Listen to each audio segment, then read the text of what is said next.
Chapter 2. Nothing was better than basking in the sun on a lazy summer afternoon. Chase Hamill released a purging breath as he counted his blessings.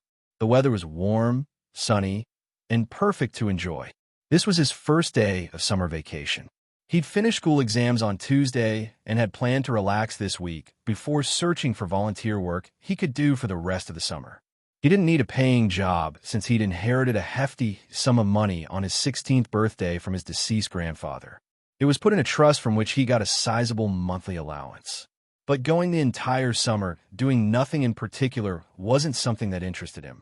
He loved helping people and enjoyed keeping himself busy. He was sure he'd have no problems finding something he favored when he did look, but for now he'd live in the moment. He stretched out on the wooden long chair with a plush cushion covering it and applied a generous amount of suntan lotion on his broad, muscular chest and arms, and then his legs. He intended on getting a slight tan before dipping into the pool to cool off. But 10 minutes hadn't even passed before his cell phone he had resting on a table vibrated. Grumbling, annoyed at the interruption, he peered at the screen. His friend Jesse Jacks was calling. "Hey, how's it going?" he said while setting his sunglasses at the top of his head. "Hi, I'm bored." Jesse floated back. Chase chuckled. "School hasn't been out for 24 hours, and you're already bored?" "Yep, there's nothing to do around here." Unlike Chase, who lived in a spacious mansion with an in-ground pool and tennis court, Jesse lived in a stifling 2-bedroom apartment downtown with his parents. "Why don't you come over and enjoy the pool?" Chase suggested. "If you invited girls, then I'd be interested. Otherwise, it'll be boring." Jesse was always living off bountiful energy. Just lazing around the pool all afternoon doing nothing would drive him crazy. Chase laughed. "What? Enjoying my company isn't good enough for you?" The sound of Jesse tisking seeped through the cell phone's tiny speaker. "You know what I mean. Why don't you meet me at the shopping mall instead? We can hang out and shop and have lunch. Plus, Susie Ming is working at the food court today. We can go talk to her." Jesse had a huge crush on Susie, but hadn't had the courage to ask her out during the school year. Chase doubted he'd have the guts to make his move today, but maybe with Chase egging him on and encouraging him, Jesse would finally take the plunge. Tomorrow's forecast was better than today's. He could sunbathe and swim tomorrow. "Sure, I'll be there in an hour. I'll meet you near the south door." He hung up and swung his legs off the long chair, readying himself to get up, when he felt something ripping into the flesh of his left calf. At first, he thought there was a sharp edge on the chair that he hadn't noticed that dug into his limb. But when he took a better look, he saw the wooden frame was smooth. Somehow his skin had torn open. A 2-inch gash oozed blood.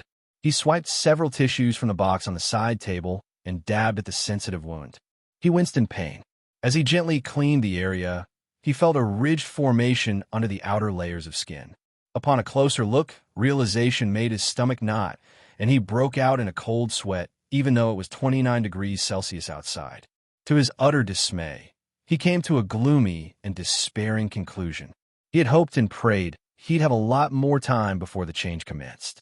But now that the first domino had fallen, there was no stopping what would come next. Chapter 3. Brianna tried to sneak in. Blood marred her knees and dripped down her legs, staining her white canvas ballerina shoes. She couldn't risk having her mother see her in this dire state. She'd flip, then fuss over her like she always did when Brianna got hurt. Growing up, there wasn't a single day Brianna wasn't wearing a Band-Aid on a part of her body. She was a complete klutz and rarely paid attention to where she headed or what she stepped on. Her mind was always in the clouds. Her mother continually worried about her and kept nagging her to watch where she walked. And when she did fall or hurt herself, her mother was by her side offering her an abundance of tender, loving care. It soothed Brianna growing up, but now it smothered her. Not that she wasn't grateful at how much her mother cared for her, but she still treated Brianna like she was a kid. Brianna would be turning 18 soon and needed her privacy and her space. She peeked into the hallway, checking to see if the coast was clear. She exhaled, relaxing her tightly knotted stomach muscles when there was no sight of her mother. She could stealthily tiptoe upstairs and run into the bathroom to wash the blood away and bandage the scrapes before rushing into her room to change into long pants. But as she turned to the stairs and made her way up, a loud gasp wafted toward her from above. She looked up, witnessing the panicked look in her mother's eyes as she stood midway up the stairs. "What in God's name happened to you?" her mother uttered as she hurried down to come to stand on the same step as Brianna. She leaned over to get a closer look at her wounds. "I fell coming out of the department store and scraped my knees." Her mother winced. "That looks nasty. Come upstairs with me and I'll clean and dress the injuries." "That's okay, Mom. I can do it myself." She hoped the undertone meaning of her words would be understood. Her mom sighed. "Okay, I won't help. But at least let me get the bandages and ointment ready for you." Well, that was encouraging. Even though her mother wasn't leaving her alone, she was giving her some space. Sometimes change came forth in baby steps, but it did come. "Sure," Brianna said, mounting the stairs while her mother followed her. In the hallway bathroom, her mother rummaged in the wall cabinet and handed Brianna antiseptic and cotton balls. "Here. Start cleaning it while I look for the right size bandages." "Thanks." Brianna sat on the edge of the white porcelain bathtub. "So did you hand in your CV?" her mother asked. "Yeah, but the position had already been filled." Her mother shook her head. "That's too bad. You'd wanted to work there." Not wanting to divulge any part of her total humiliation, Brianna commented with a shrug. "Actually, I've changed my mind. I would have been bored stocking shelves for the entire summer. I want something more diverse." Her mother offered her the box of wide rectangular cloth bandages. "Oh, that reminds me. The mailman delivered a brochure about a summer retreat for high school and college students. It says they're looking for teens to work there." Brianna's ears perked. "Really?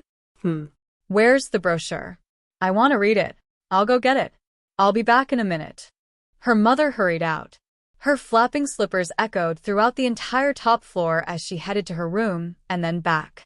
In the meantime, Brianna had finished cleaning and drying the affected areas and was applying the topical antibiotic ointment. The added lidocaine hydrochloride in it instantly lessened the sting. "Here you go," her mother said, handing her the pamphlet. The glossy trifold brochure was certainly eye-catching, with bold, contrasting primary colors. She perused it, asking, "Where does it talk about job opportunities?" Her mother flipped it to the back in Brianna's hands. "There."